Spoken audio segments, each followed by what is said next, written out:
Congratulations on the additional episodes. How does that affect your planned arc, and what are you guys doing with the new episodes?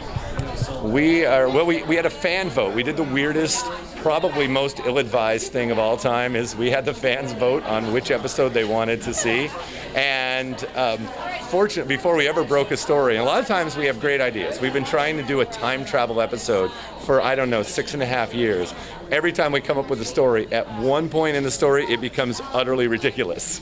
So putting a vote to letting the fans decide and then having to follow through with that episode, not knowing if the story works, is very dangerous stuff, but we trust our fans, and they voted quite well, and we're very happy. They voted for a Dream Therapy episode directed by James Roday. Have a little, we'll call it Nightmare on State Street if legal clears that, and it'll be a scare fest from James Roday, and I think it's going to be a lot of fun. And I hear you guys are redoing an episode. You want to tell me why you chose to do that and what you're doing with it? Because of Chris. It was just an idea in the room.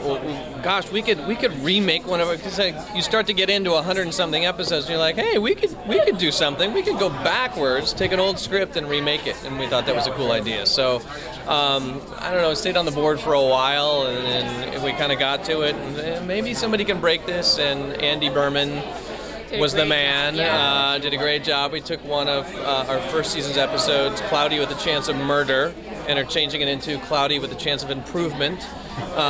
We thought we could sort of cast it differently. And what we did with the casting, which I think is really an idea of sort of just everybody talking about the remake, was let's grab people that we've always wanted to have back on the show, but their character's in prison or their character died or whatever it is, people that we loved who have been on the show once or twice, and have them play different characters in different roles. And so the whole remake is cast with various guest stars from other seasons playing different roles, which is really, really fun for us. It was fun for them because they get to have all their old buddies back up and play. So it's super great. All right, so Maggie obviously got a new show. Congratulations to her. But how does this going to affect the upcoming season? Well, we have Maggie. She hasn't started yet, and we're shooting deep into our season. So we've figured out ways to make all of that work. ABC's been great. We've been great.